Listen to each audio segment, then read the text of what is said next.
glorifier toi, Seigneur, te fais mettre la vie dans nous, te Paroles sous les tropiques. Père, il reste dans nous les cœurs. Paroles sous les tropiques. Une émission mensuelle du diocèse anglican de Maurice. Dans nous, te parole ne dit mal toi, Père, il reste dans nous les cœurs.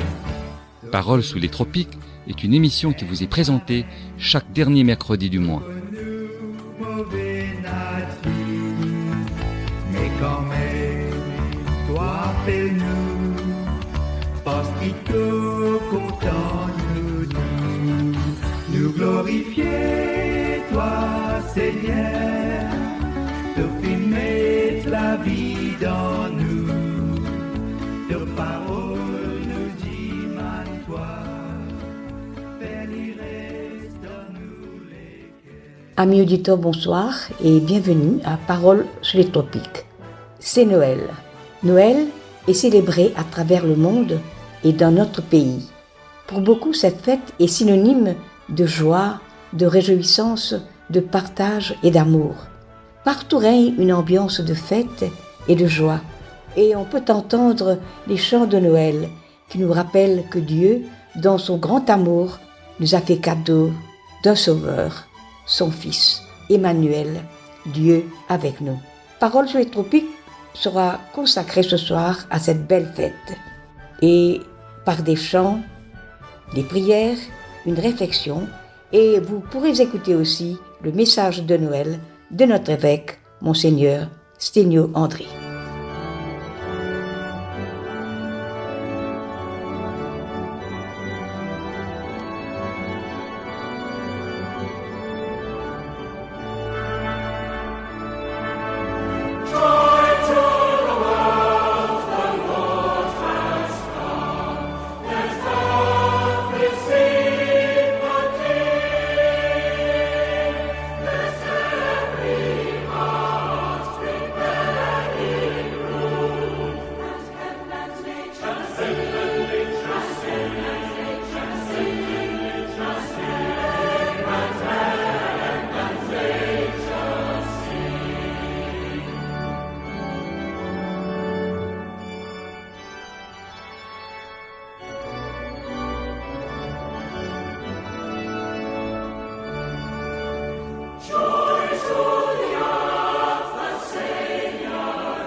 Un enfant nous est né, un fils nous est donné. Écoutons à présent l'histoire de Noël d'après l'évangile de Saint Luc au chapitre 2, les versets 1 à 14, que voici. Naissance de Jésus-Christ. En ce temps-là parut un édit de César Auguste ordonnant un recensement de toute la terre. Ce premier recensement eut lieu pendant que Quirinius était gouverneur de Syrie. Tous allaient se faire inscrire, chacun dans sa ville. Joseph aussi monta de la Galilée, de la ville de Nazareth, pour se rendre en Judée, dans la ville de David, appelée Bethléem, parce qu'il était de la maison et de la famille de David, afin de se faire inscrire avec Marie, sa fiancée, qui était enceinte. Pendant qu'ils étaient là, le temps où Marie devait accoucher arriva, et elle enfanta un fils premier-né. Elle l'emmaillota et le coucha dans la crèche, parce qu'il n'y avait pas de place pour eux dans l'hôtellerie. Il y avait dans cette même contrée des bergers qui passaient dans les champs les veilles de la nuit pour garder leurs troupeaux. Et voici, un ange du Seigneur leur apparut, et la gloire du Seigneur resplendit autour d'eux. Ils étaient saisis d'une grande frayeur. Mais l'ange leur dit : « Ne craignez point, car je vous annonce une bonne nouvelle qui sera pour tout le peuple le sujet d'une grande joie. C'est qu'aujourd'hui, dans la ville de David, vous est né un sauveur, qui est le Christ, le Seigneur. Et voici à quel signe vous le reconnaîtrez. Vous trouverez un enfant emmailloté et couché dans une crèche. » Et soudain, il se joignit à l'ange une multitude de l'armée céleste, louant Dieu et disait : « Gloire à Dieu dans les lieux très hauts et paix sur la terre parmi les hommes qu'il agrée. » Évangile du Christ. Louange au Christ notre Seigneur.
Chers amis, nous vous invitons à écouter à présent le message de Noël de notre évêque, Monseigneur Sténio André.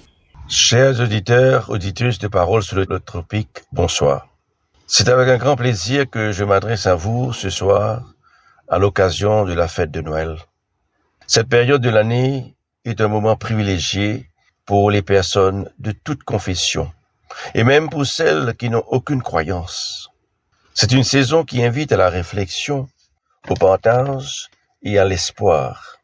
Un moment où le temps semble suspendu et où l'on se recentre sur ce qu'on pense essentiel de la vie.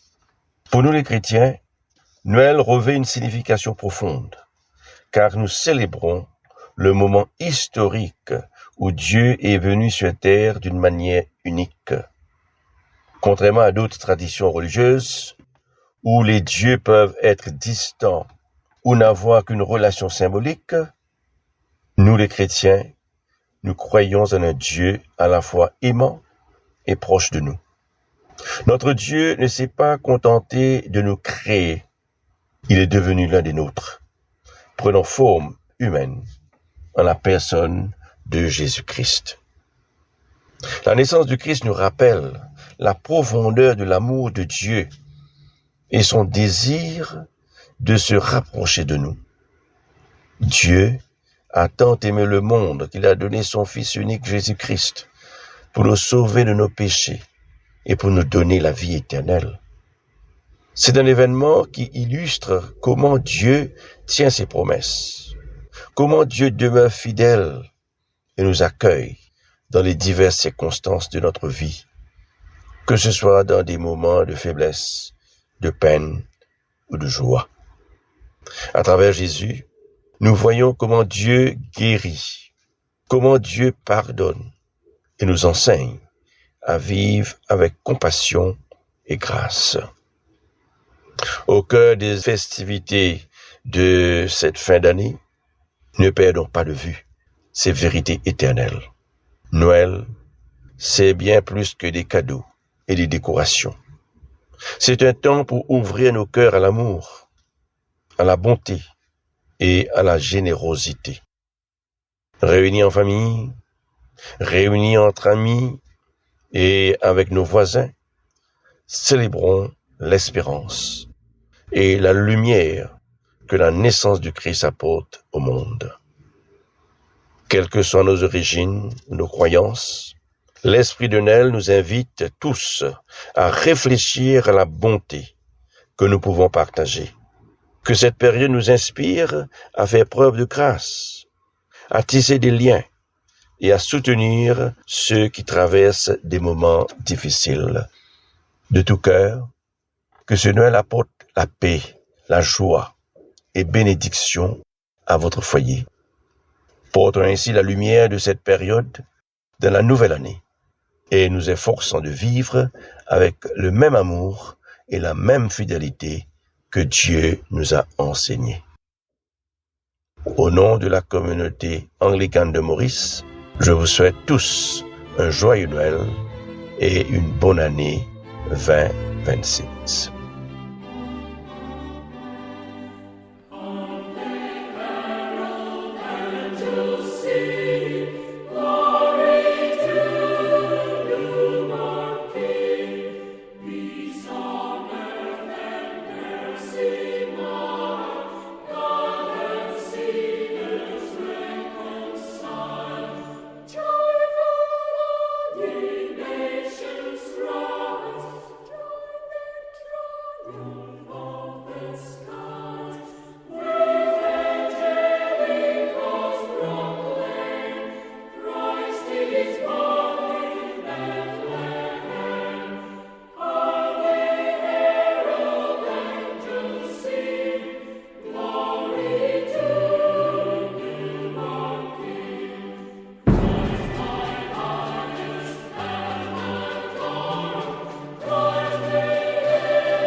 Aujourd'hui, la lumière brille sur la terre. Peuple de l'univers, entrez dans la clarté de Dieu.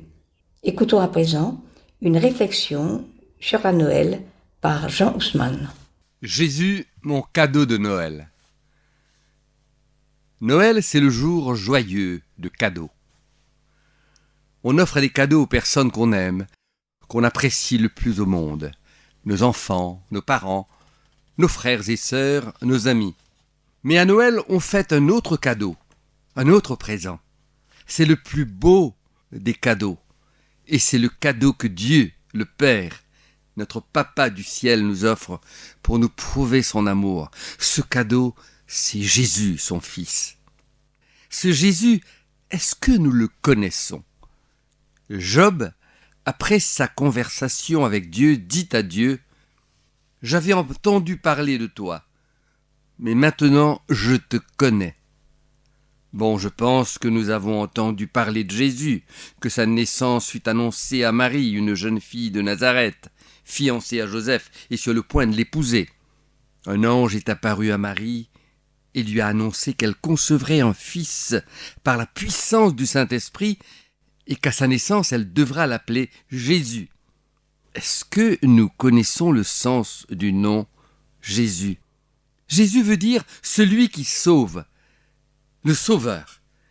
Et l'ange annonce à Marie que Jésus sauvera son peuple du péché. Les mots sont lâchés. Le mot péché, le mot sauver. On se rappelle que dans le jardin d'Éden, Adam et Ève avaient péché parce qu'ils avaient choisi de désobéir à Dieu, que Dieu, dans sa colère, les avait renvoyés de ce paradis où tout leur avait été offert et où ils vivaient en harmonie avec Dieu.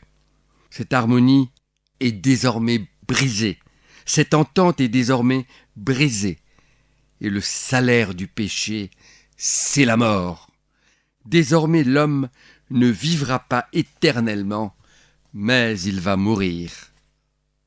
Mais Dieu le Père aime trop ses enfants. Bon, ils l'ont blessé, ils lui ont fait du chagrin, et la mort sera leur juste punition. Mais il a un plan pour renouer avec eux. Dieu aime tellement ses enfants qu'il va envoyer son Fils, Jésus, afin que ceux qui croient en lui ne meurent pas, mais qu'ils aient la vie éternelle. Mais tout cela a un prix. Le péché a un prix, et c'est Jésus qui, par sa mort sur la croix, va payer ce prix. Nous avions, par notre désobéissance, une dette vis-à-vis du Père, et Jésus va offrir sa vie pour nous sauver de la mort. Jésus se donne en sacrifice vivant. Sa crucifixion, son sang versé sur la croix, sera le sacrifice parfait et suffisant pour ouvrir à ceux qui croient en lui et qui le suivent les portes de la vie éternelle. Jésus meurt, il offre sa vie pour nous. Mais qu'est-ce qui se passe après son séjour au tombeau? Comme il l'avait prédit, le 3e jour, il va ressusciter. Il sort du tombeau, il revient à la vie. Jésus nous montre aussi qu'il est plus fort que la mort n'a pas d'emprise sur lui. La mort n'a désormais plus d'emprise sur nous non plus. Oui, nous allons mourir. Les gens meurent autour de nous tous les jours. Mais nous qui croyons en Jésus, qui mettons en lui toute notre confiance et qui suivons le chemin qu'il a tracé pour nous à travers son évangile, nous aussi nous reviendrons à la vie, nous ressusciterons. La mort est triste, n'est-ce pas? La mort s'accompagne de larmes. La mort nous sépare de ceux que nous aimons. Et Jésus a pour nous un message d'espérance. Au moment où il va délivrer son ami Lazare du tombeau, il dit à Marthe, la sœur de Lazare, « Je suis la résurrection et la vie. Celui qui croit en moi vivra, quand même il serait mort, et quiconque vit et croit en moi ne mourra jamais. » Jésus, avant son ascension, nous dit aussi de ne pas nous inquiéter, que votre cœur ne tremble point. Croyez en Dieu et croyez en moi. Il y a plusieurs demeures dans la maison de mon Père. Si cela n'était pas, je ne vous l'aurais pas dit. Je vais vous préparer une place. Et lorsque je m'en serai allé, et que je vous aurai préparé une place, je reviendrai et je vous prendrai avec moi, afin que là où je suis, vous y soyez aussi. Et Job, notre ami, malgré ses souffrances, qui avait une foi inébranlable, préfigurant Jésus, dit ceci: « Je sais bien, moi, que j'ai un défenseur vivant, et qu'il aura le dernier mot sur cette terre. Quand on aura fini de m'arracher la peau, et bien même écorché, je contemplerai Dieu, je le verrai moi-même de mes propres yeux. C'est moi qui le verrai, et non un étranger. » Ainsi Jésus, lumière du monde, parole du Père, descend vers nous, paie le prix de nos péchés par sa mort, et Dieu nous rend la vie éternelle avec Dieu. Jésus, Fils de Dieu, descend, quitte son royaume céleste pour vivre notre vie, nous révéler qui est Dieu, son Père, afin de nous montrer le chemin que nous avions perdu, ce chemin qui remonte vers le Père, vers son royaume éternel. À Noël, Jésus vient.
Pour terminer, une prière de Noël. Doux enfants de Bethléem, accorde-nous de communier de toute notre âme au profond mystère de Noël. Mets dans le cœur des hommes cette paix qu'ils recherchent parfois si âprement et que toi seul peux leur donner. Aide-les à se connaître mieux et à vivre fraternellement comme les fils d'un même Père. Découvre-leur ta beauté, ta sainteté et ta pureté.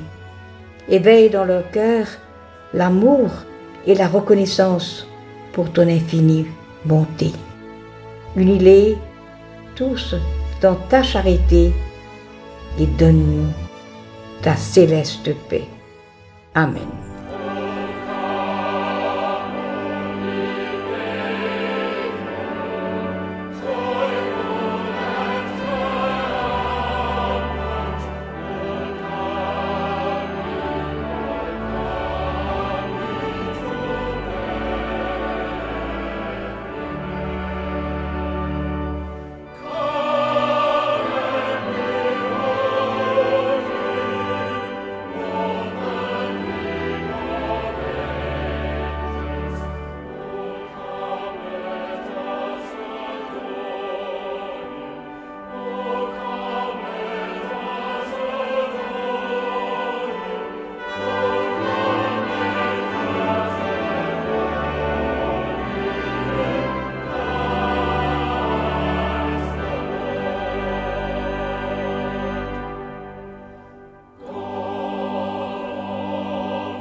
C'était Paroles sur les tropiques. Chers amis, c'est ici que nous allons prendre congé de vous. Comme c'est notre dernière émission pour cette année, nous vous remercions de votre fidélité et pour vos notes d'écoute. Où que vous soyez, en ce soir de Noël, sachez que nous pensons à vous, que la paix et la joie de Noël habitent dans votre cœur et dans votre vie.